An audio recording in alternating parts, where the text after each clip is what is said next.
Shoot that bit. Dang.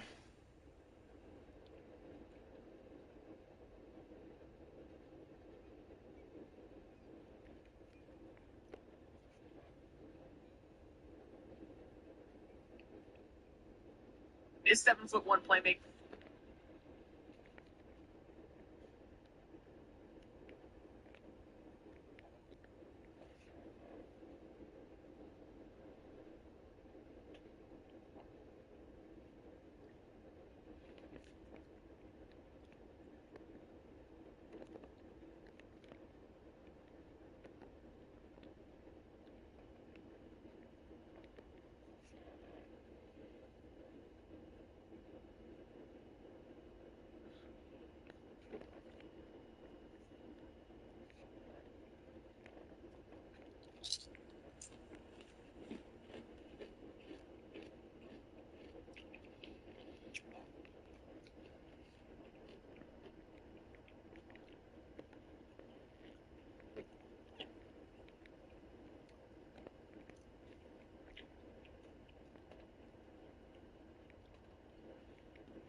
Tyler.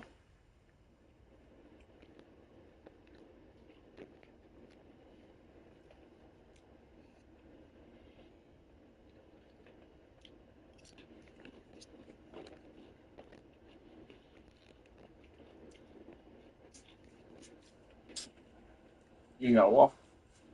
Yeah, man. You know, I don't want that.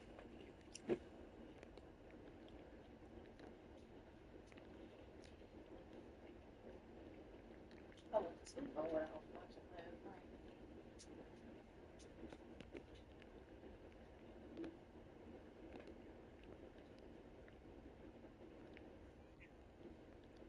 I should have on you. Yeah. I was gonna ask you, did you put in it? It ain't on them hard. Yeah, I did. I would say like some hotel eggs, You want some salt? pepper, something. Babe, you ain't got to do that. You ain't got to do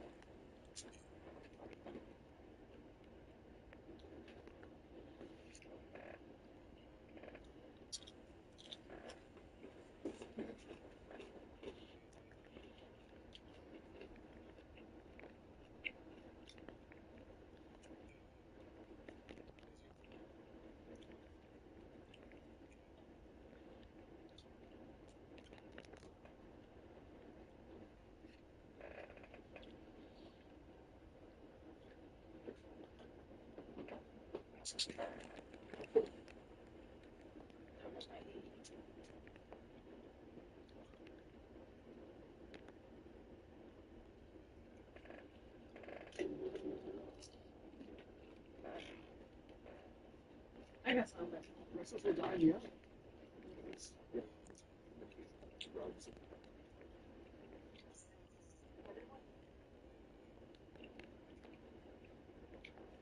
don't go to your games because I don't see.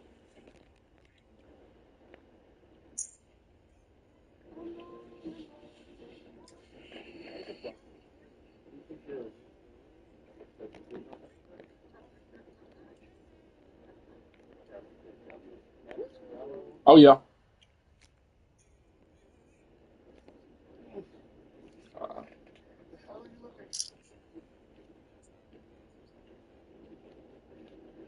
switch everything.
Do you need more?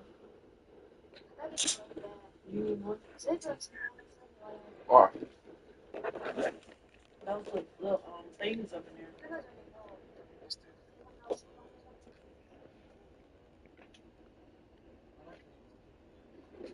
there. Baby, you ain't gotta get.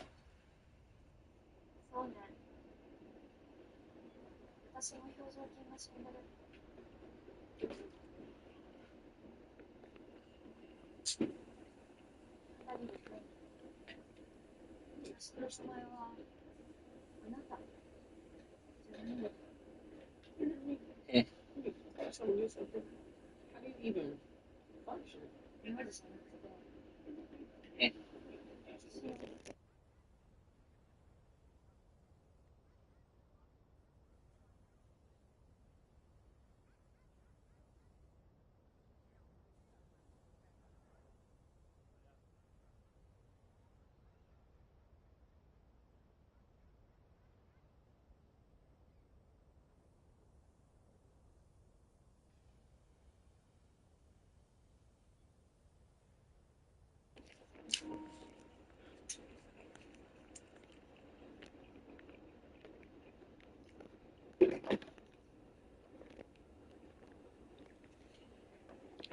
Oh, bro, they cheating, bro.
Yeah, yeah, your mid range ain't shit.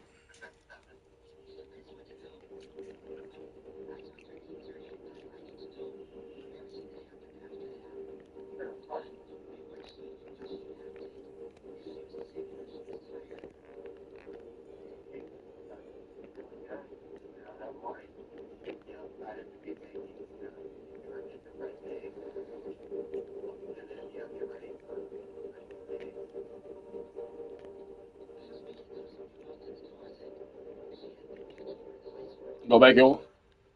Damn. Okay.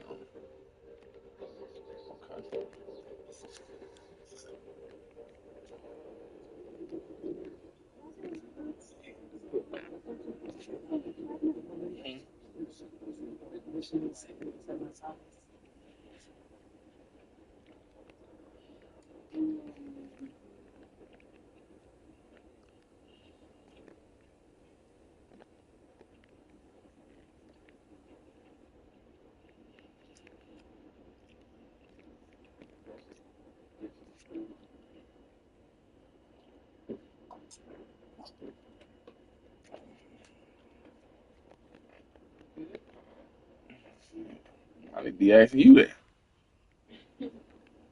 Shit.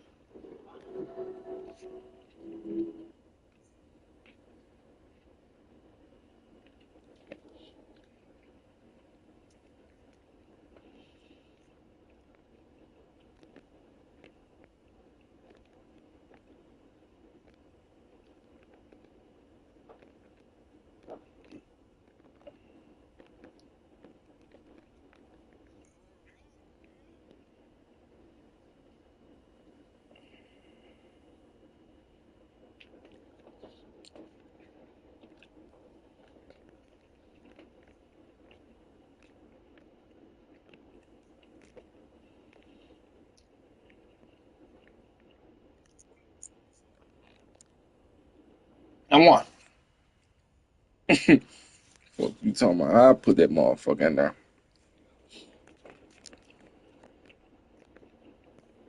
I ain't never been scared to scold that motherfucker. Why they already got something on here about people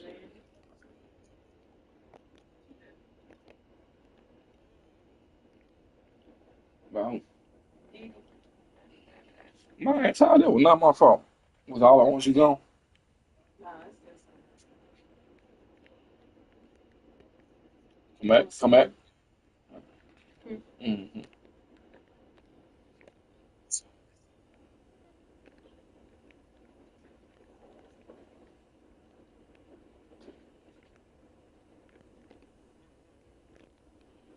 Dunk on his ass. Damn, I'm nice, man. Back door him. Man, what type of back door was that? Man, I should never do this shit.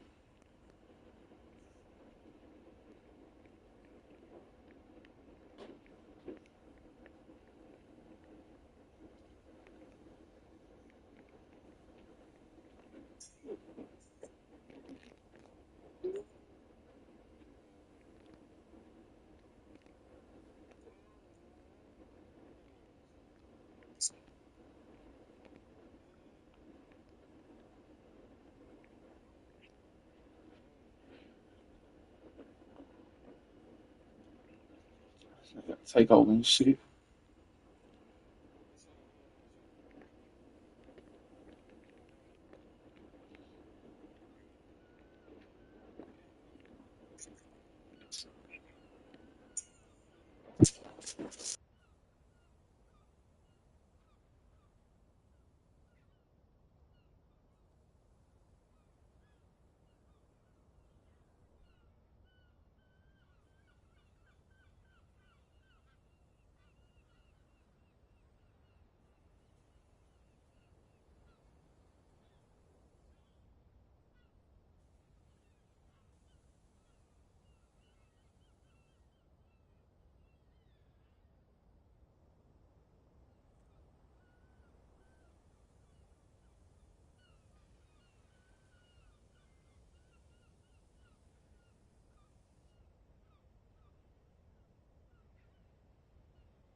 I'm sure talking and shit.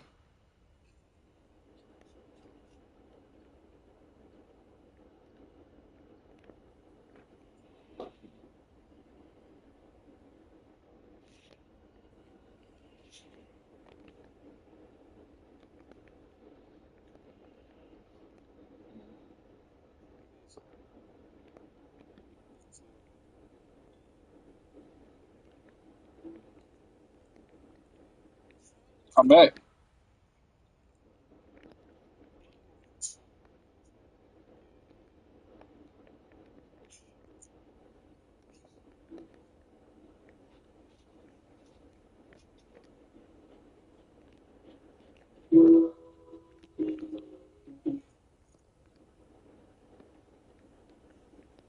I just did a weak ass layup, fool.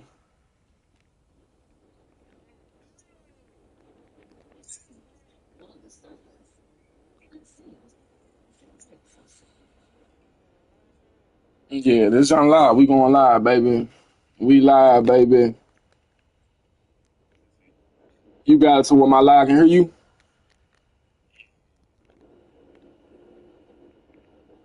I just shot a badass shot.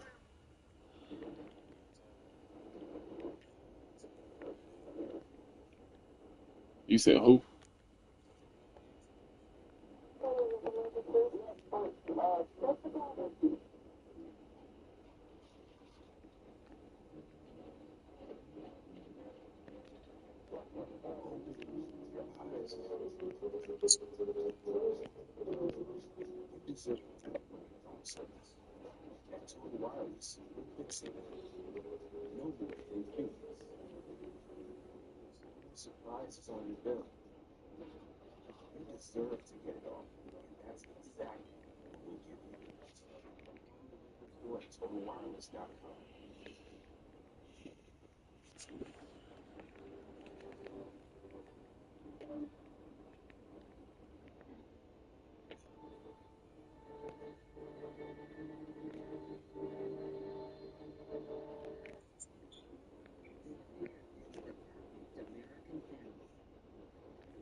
What's this about the brothers?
August 20th, 1989. It's a quiet night in the Ponte Town of Beverly Hills, California. And just before midnight, a terrifying 911 call shatters the usual calm.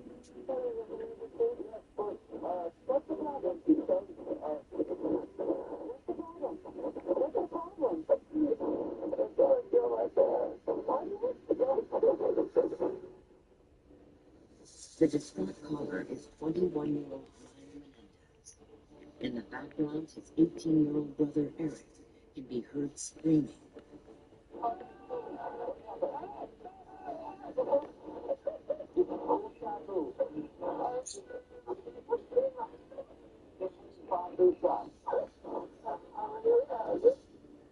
The 911 call is chaos. You can hear Eric yelling in the background, and they're kind of yelling to each other, and it just feels very chaotic and horrifying.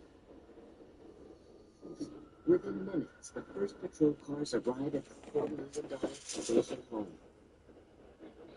When you think of a mansion, that's what it looked like.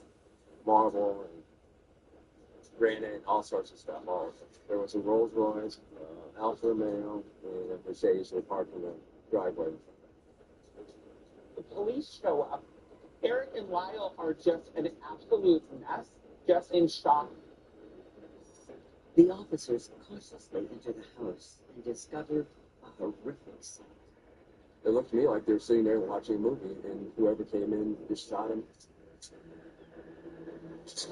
They find the slaughtered bodies of 45-year-old Jose Menendez and his 47-year-old wife Kitty in their den. Blood was all over the place. It was a horrific scene. Jose was sitting back.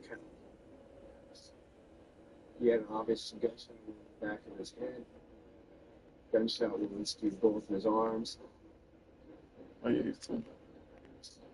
Kitty, on the other hand, she had extensive gunshot wounds to her upper body and her head, chest, arms, everywhere you can imagine. It would not have taken that many shots to kill somebody. So it was overkill, way overkill. Think of your worst horror movie that you'd have ever seen on television and multiply that 10 times by the blood and gore that was all over the place. Worst thing I've ever seen. No one could have expected Ryan Menendez, a self-made multi-millionaire, and his beautiful wife Kitty to die like this. 30 years before that terrible night, their love story began at Southern Saw you. University in Carbondale. That's cool. It's 1963. Where I went to school. Cuban immigrant when he meets Peter. That's how you see it. That's Carbondale. To a friend. I went to a community college in that city. The jackpot, because not only did they share a passion of athletics, but she was also a former beauty queen, so she was so incredibly gorgeous. They really hit it off and fell in love very quickly. After Kitty graduates, she and Jose elope and move to New York City, where Jose transfers to Queens College and work as an elementary school teacher. But Jose's American dreams are still out of reach. They were so poor that even a $3 fee to school, Jose had to put off until his next paycheck. Jose had always been used to being prosperous. He came from a very prominent Cuban family out of Havana. Both of his parents were successful athletes in the country. He was really shown what success was from an early age, and he knew that he wanted that, and he wasn't going to lose. However, in 1960, when cancer took over, his family really had to make a tough decision, and this decision was to send Jose to America by himself. Determined to succeed in his new country, Jose graduates as a certified public accountant in 1960 and begins working for an international accounting firm. 2 years later, in January 1968, the couple had their first child, Joseph Lyle Menendez. Then, in November 1970, they welcomed their second son, Eric Nathan Menendez. He loved having the idea of having stuff, the idea of having friends to carry his name and being able to continue that legacy was really important to him. As Jose's family blossoms, so does his career. In 1972, Jose joins Colonel Rental. He becomes CFO within a year before ascending to general manager. In 1980, Jose jumps to RCA Records. He makes him an executive vice president. Jose signed some of the biggest acts of the 80s, including Duran Duran, the Eurythmics, and Menudo, the pop sensation boy band out of Puerto Rico. He had some kind of work ethic that was working for him because everything he did, he just wasn't up. With their the Menendez family settles into $1 million home. They get this sort of grand estate. They're raising their boys, and they seem to really be making it. But behind closed doors, nothing Lyle and Eric do can please their demanding father. Jose was very controlling of those boys' lives. From the friends that they had, to when they did their homework, to where they went to school, to what they did in their free time, he really controlled every single aspect. Their success was his success. And that there was a lot of pressure put on them. You need to be as good as this image of your father, this immigrant who came and made all of this of himself on his own, working hard, and you need to embody that.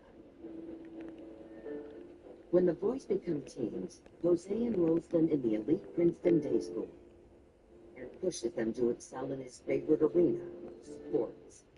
He really wants them to go for tennis because in tennis you can get the individual needs. And it seems like the boys do that to make their dad proud. Jose spares no expense hiring coaches, but more than that, he sits in on the coaching sessions to the point that like drives the coaches crazy because Jose thinks he knows better than the coaches do.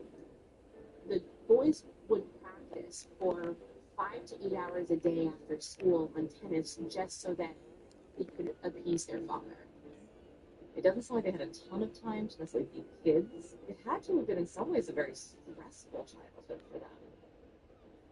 While Jose's encouragement is not always popular with his sons, it is effective. Both Lyle and Eric were excellent tennis players. Both were nationally ranked junior tennis players. He wanted them to be smart, athletic, good-looking, just the all-around perfect kids. Every night at dinner, Jose would quiz the boys. They called them Jeopardy dinners. He would endlessly question them about current events or other topics. And if they didn't get the answers right, he could be cruel. Jose desperately wants Lyle to attend an Ivy League school. He wanted to instill the perception of fame and perception of rich and handsome. Lyle didn't want to go to Princeton, but Jose pushed. I think it had a little bit to do with this is what's best for you, this is how I got it, I worked hard, you need to work hard too.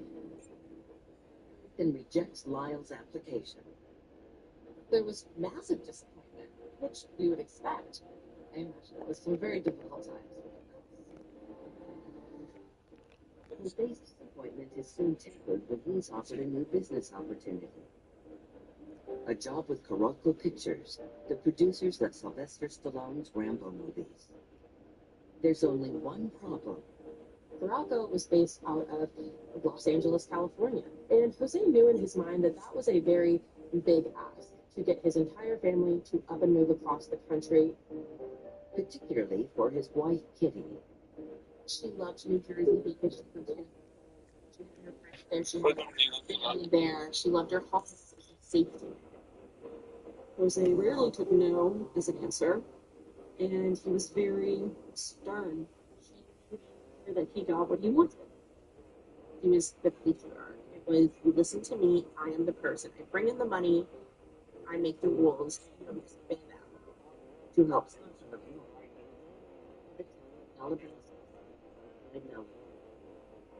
Moving to Calabasas was very smart for Jose and that image that he was creating.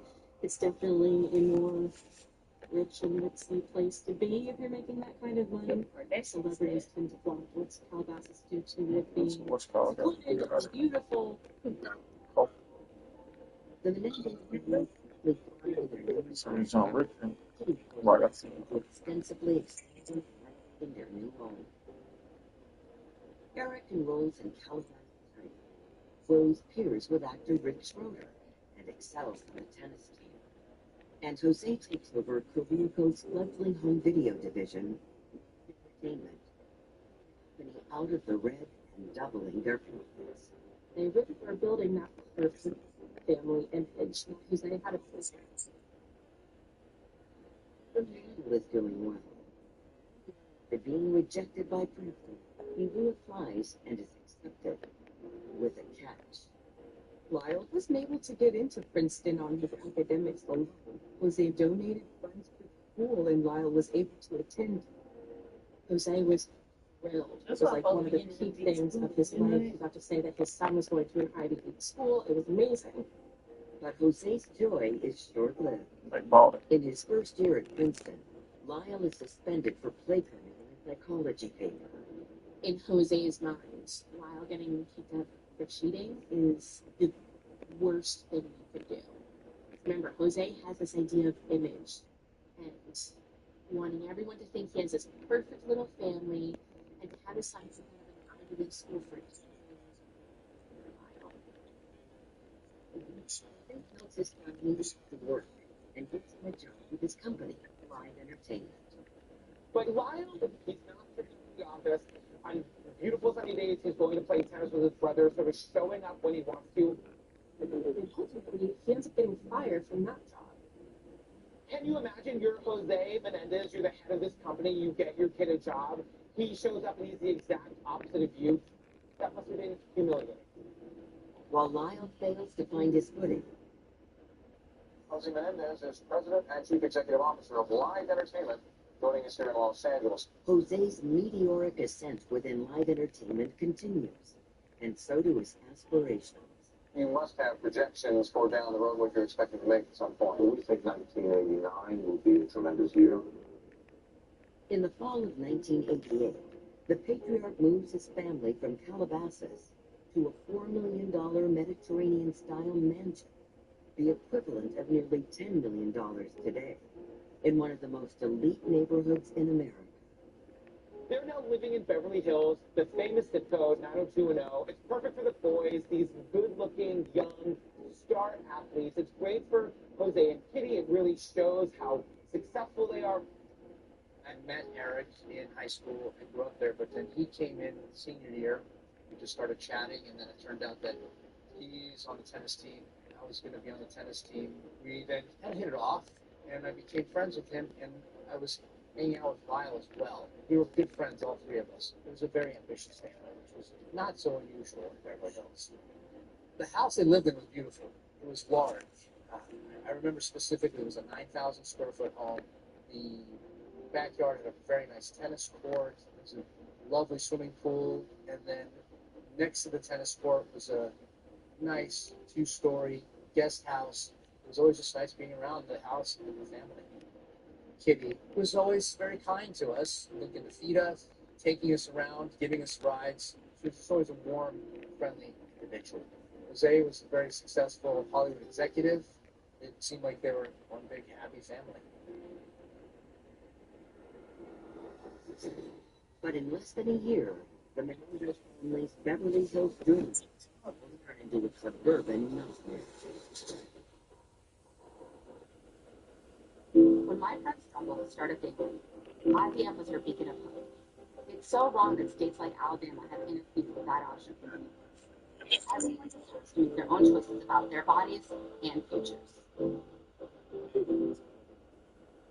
This is you, and this is your lingering hunch. The Browns look riveting, Gary. The kind that just sort of hangs around. Their defense, unstoppable. With FanDuel, this hunch won't linger much longer. Because FanDuel's profit boosts every NFL game day will reward you when you're ready to act. Go Browns! Browns! So you won't let any hunch go to waste and make every moment more. All customers get a profit boost every NFL game day from FanDuel, America's #1 sportsbook. He on 95 post control. So let me go and get that all with. 24s are priced to sell.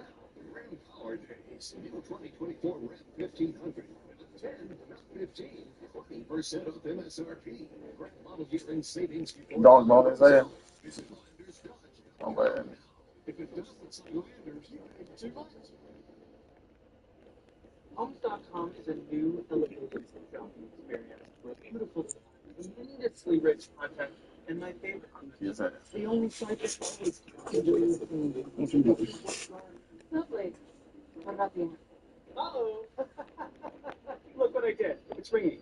Hello? Hello? Hello? We can't hear you. Hello? Because you threw the frame over the mic. I think I threw the frame over the mic. Homes.com. We've done your homework. You might have some trouble coming over. You want to go with future? You gotta know what you want. What's your sense of conflict resolution? That's how you get smacked in the chest. Exclusive. Save money every day with $1.99 menu. Treat yourself to the new free budget for $1.99 each. Grab a power lunch for under $6 or feed a whole family for under $20. Save how you want with the Sonic $1.99 menu. Live free, eat Sonic.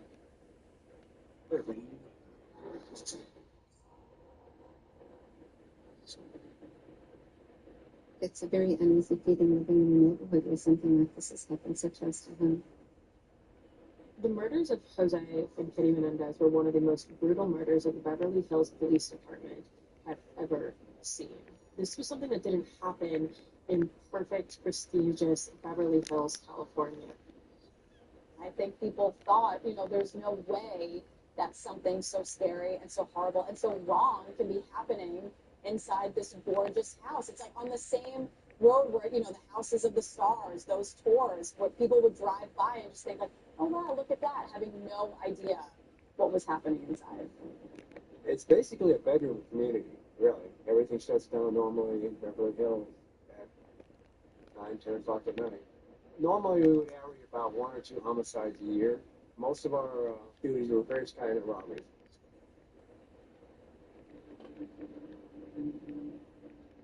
When I learned of what had happened, it was shocking and unbelievable. The blood-soaked crime scene inside the multi-million-dollar mansion provides investigators with few clues about who committed the act. There was no signs of forced entry in the house at all. We saw nothing that would think this burglary went bad or a robbery or anything like that. Nothing is missing, money or jewelry, everything was still in place. Nobody reported anything. We got no calls from any of the neighbors, none, zero. No shots fired calls. This was on a summer night. It was hot. People had windows open. The houses are not that far apart from each other. Nobody. I was wondering. The deceased couple's sons, Lyle and Aaron, told police that when they arrived home shortly before midnight on the night of the murders, they found the electric driveway gate open and the front door unlocked. They didn't say anything about seeing anything or hearing anything other than they came home and their parents were dead. Jose Menendez had an alarm at the house, but rarely set it because, one, the boys would accidentally set it off quite often, but two, this was Beverly Hills. What exactly did they have to worry about? It doesn't take long for detectives to hone in on the type of murder weapon. We could see pellets on the ground, those small pellets. They were not real big pellets, more like birdshot pellets. We knew it to be a shotgun. Investigators also discovered a card known as wadding, the component of the shotgun shell used to separate the shot from the powder. That's how the detectives were able to figure out if I remember it.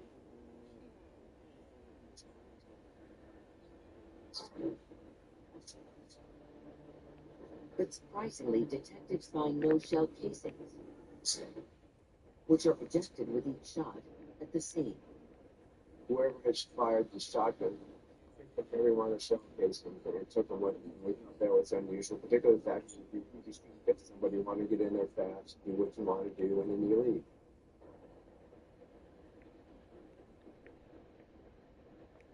Detectives must rely on the pair who found the Menendez couple, their sons, to fill in the blanks down at the station house. I interviewed when I first had it, and I interviewed it one-on-one. It was a pretty short interview because the kid was distraught. You don't want to push somebody that feels like that. He was sobbing. I felt here's a kid that just became an instant orphan. We didn't saw this carnage. So I had to be guarded about this thing. Not to just keel over and faint. Because that, if I walked in a bloody mass, I would have blown out or passed out or both. Next, the sergeant turns his attention to Lyle. He was last. But we asked him, where were you before? And they said that they did a thing in Santa Monica. There was a food show. The restaurant started. They then fled the theaters. The pair returned home around 11:30 and immediately noticed clouds of gray gun smoke hanging lazily in the air when they walked in the front door. They found their parents shot. They're hysterical, crying. They didn't know what happened. Sergeant Edmonds presses Lyle on who might have wanted to kill his parents. Who do you think did it? Who's their enemies? Lyle is the first to say, look, my dad was really shady in business. We know that part of my dad's business was dealing with VHS. That's connected to the porn industry. The mafia is very involved in the porn industry. It could be there was some bad blood there, and this was a mafia hit. The mob has always been involved in the porn industry. Before Blockbuster and renting videos, people wanted to not go to those kind of seedy theaters. So the invention of home videos and renting movies started with porn so that people can watch it in the privacy of their own home before the internet became a thing. And so the idea that Jose's company is overseeing these home video companies and buying them up and might be taking business away from the mafia is sort of where this theory comes from. Convinced the mafia had a hand in their parents' murder, Lyle and Eric take their own precautions. On me. And 24-hour security, 3 bodyguards on property, fully armed, 8-hour shifts. And when I arrived at the house, they were there, and they had to clear me before I could even approach the home. And it wasn't until Eric stuck his head out the window and said, oh, okay, yeah, that's okay, let him in. And it was odd. It's like, okay, this is where his parents were killed. We're now in the house. It's all been cleaned up, so everything looks perfectly new. It was surreal. The brothers aren't the only ones on edge. Violent crime in the little sleepy village of Beverly Hills, where everybody felt very safe. It was like their biggest nightmare. And people were very nervous, and they saw anything unusual, they were on the phone. Rightly so, because we didn't know if there was a maniac running loose either. It might come back. Eventually, the brothers grow so terrified, they abandon their home for safer refuge. Lyle and Eric were jumping from high-end hotel to high-end hotel. They were staying in these, presidential suite hotels. They were spending to their heart's extent, and they did not care. When the media learns the mafia theory, they run with it. At first, there was speculation the murders had been the work of organized crime. Lyle fuels this speculation by suggesting one of his father's business associates in particular, Noel Bloom. Live Entertainment had actually purchased Bloom's home video distribution company and put Jose Menendez in charge of him, and the two never saw eye to eye. Noel Bloom did, in fact, have a lot of friction with Jose Vans, also had ties in the mafia family, which was one of the big 5 in New York City. Of course, he did not want to reckon with. It was framed as if it was a mob hit, and that's exactly what everybody thought. And it was just like, wow, it was stunning to hear that. Quite scary, actually. Questions soon arise about Carolco Pictures. They were getting a lot of negativity towards them, which in turn made them very upset. Peralco actually came out and made a statement, and they said, "We have no ties to the mafia. We are not involved in this whatsoever." Detectives dig into Jose's deal with an old bloom, but can't find anything unusual. Nor is there ever any connection made between Jose and the mafia. There was a legitimate sale. There wasn't any money laundering. It was a straight purchase from one company to another. 3 days after the murders, the coroner conducts autopsies on both Jose and Kitty Menendez. He determines Jose had been shot 4 times with a 12-gauge shotgun, and Kitty 9 times, including a point-blank blast to her left cheek.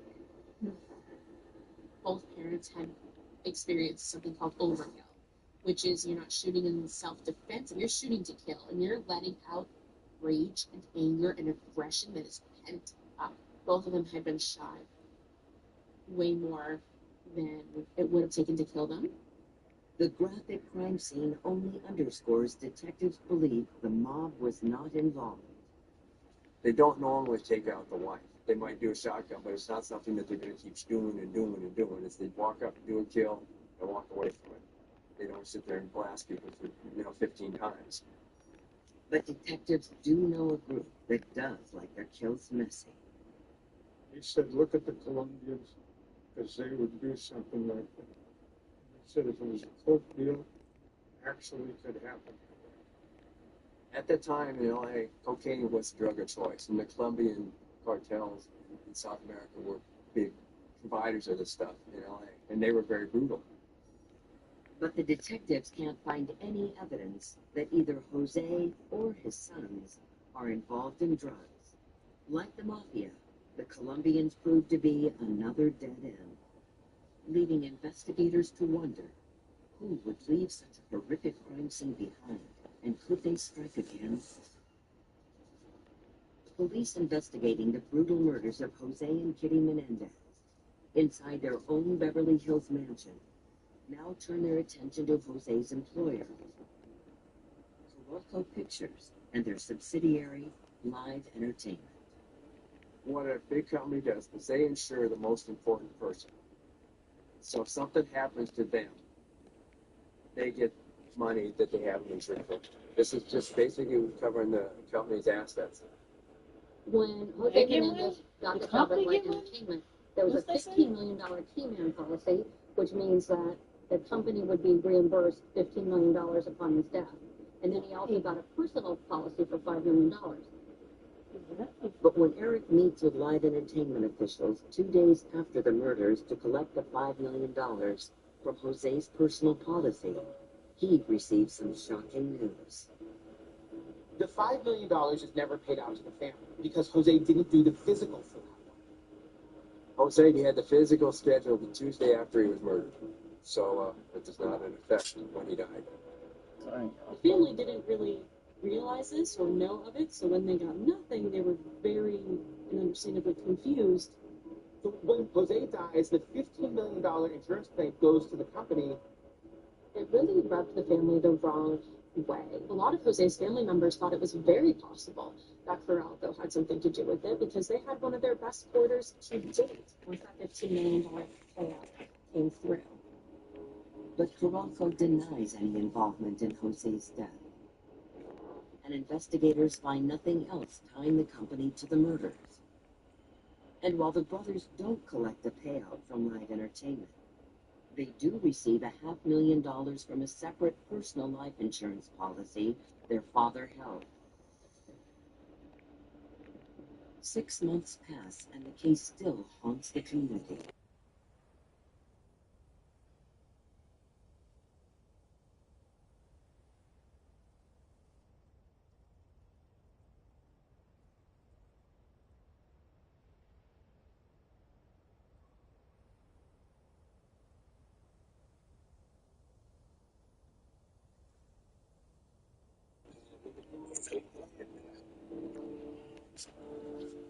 When detectives re-examine their interviews with the Menendez sons, Lyle and Eric, on the night of the murders, they discover a discrepancy in the young men's stories.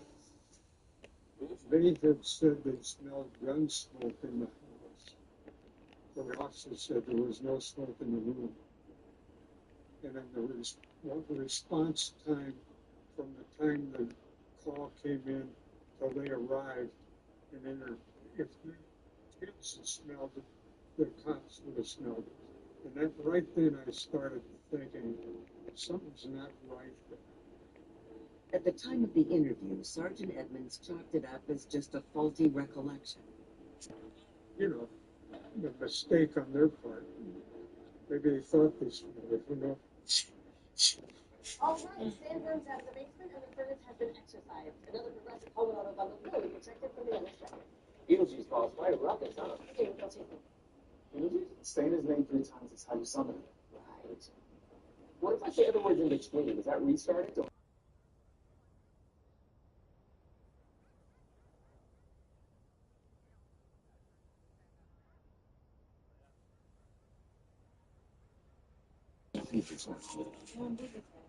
We bought a house, an 18-pound ammonia vehicle. Ooh, I'll whip up some of my famous sangria. That's what you also found out that it's even some coffee candy.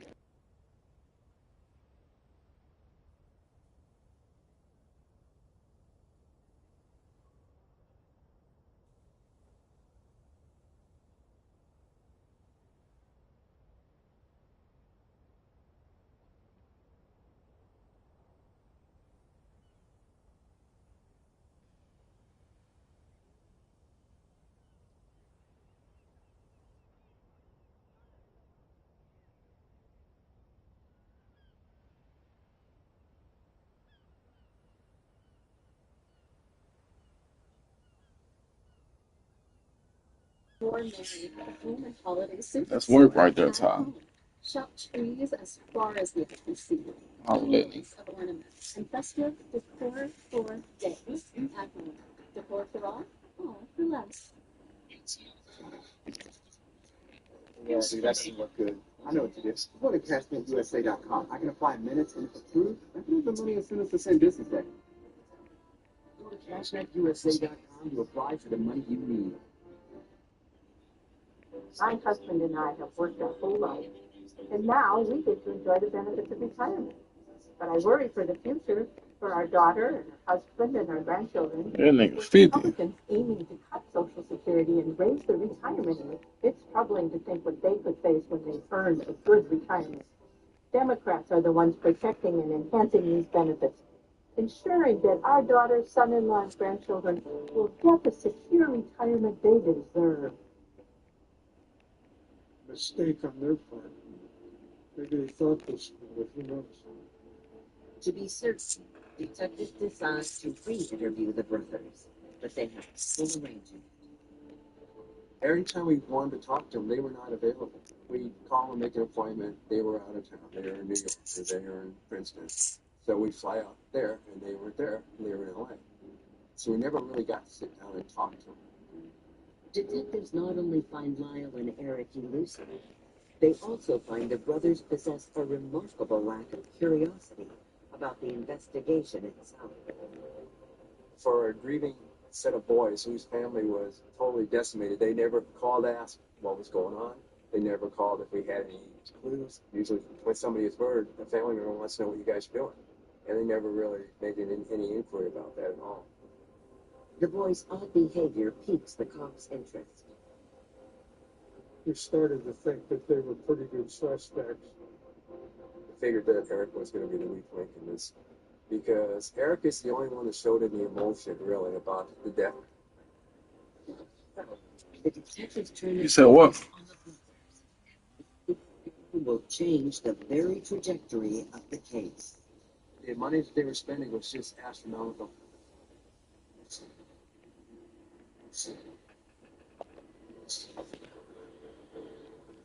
Months after their parents' deaths, Lyle and Eric Menendez began moving on with their lives.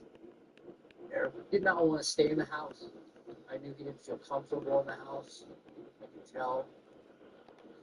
With a $500,000 payout from their father's personal life insurance policy, the brothers lease adjoining condos in a fashionable high-rise in Marina del Rey. I was looking for a place. He was looking for a place. And so we decided to share an apartment together. It was almost like living in a resort. Eric, who had planned on attending UCLA,